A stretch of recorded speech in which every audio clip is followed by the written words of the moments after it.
It seems like every week I'm putting a new video out that talks about how I'm in love with the current state of the hobby, at least from a value standpoint. There's been an insane amount of affordable keyboards at insane price points, and I'm not going to repeat myself all over again. But today we're taking a look at another contender for the budget keyboard crown, the ND75. The ND75 is the second keyboard released by Chilkey. Now normally I'd give a little company profile, but there really isn't any company info available on their website. But based on their past posts, it seems like Chilkey is affiliated with Wuche Studios, whom I've covered extensively on this channel. It seems kind of like Owllab and Qwertykeys type situation, where Wuche Studios creating a sub-brand for a different price point, or maybe for some experimental features. Either way, Chilkey did previously release the PAW65, which was a basic but extremely affordable 65% board, and the ND75 looks to continue in that vein. It's a CNC'd aluminum board with a weight that appears to be stainless steel. The board has a typing angle of 6.5 degrees, which is comfortable to type on, and it's got a front height of 19.2 millimeters. The only plate option is polycarbonate. It has a few different mounting options, including split O-ring, silica gel mount, and a top mount. The split O-ring mount is a little interesting, although I'm not sure that the O-rings included are quite thick enough to have a significant impact on the type feel. And the silica gel mount is basically a tadpole mount that we first saw on the GeonWorks boards.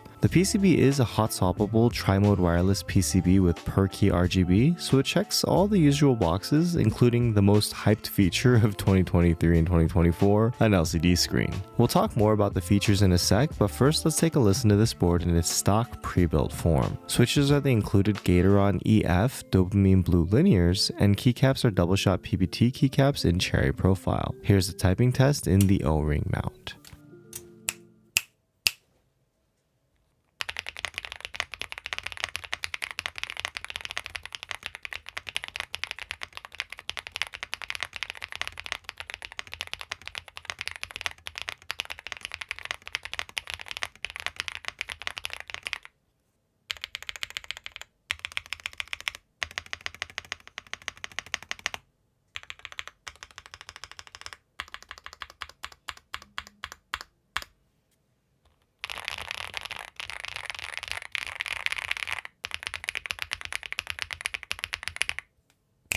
So you can treat that first type test as a baseline, but Chilkey actually put out their own typing test video, and I noticed a lot of the comments mentioned that all three mounting styles sounded very similar, likely due to all the foam in the board. So let's take a listen to this board with no foams in the three different configurations. Here we go.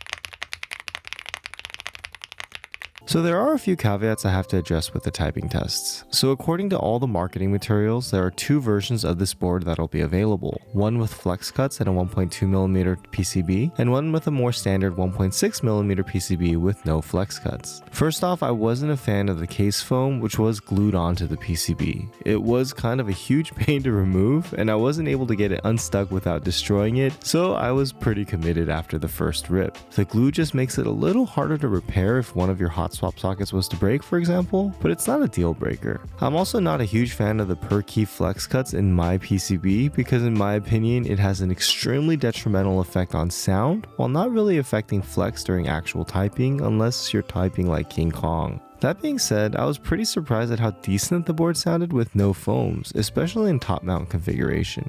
Now don't get me wrong, there was definitely a little bit of resonance and ping, but I've owned boards that cost 4 times as much while offering similar levels of resonance and case ping, so color me pretty impressed. Overall, the board sounds pretty good for $90 fully built, although I suspect the 1.6mm non-flex cut PCB would sound way better, and I'd personally recommend picking that version up.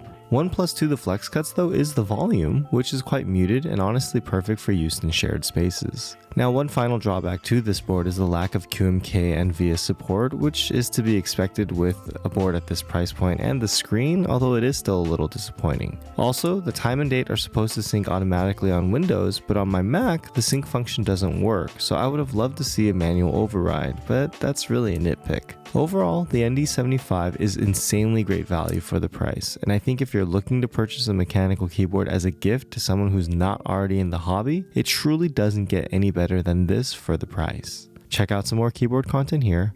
I'm MakerMods, and I'll catch you in the next video.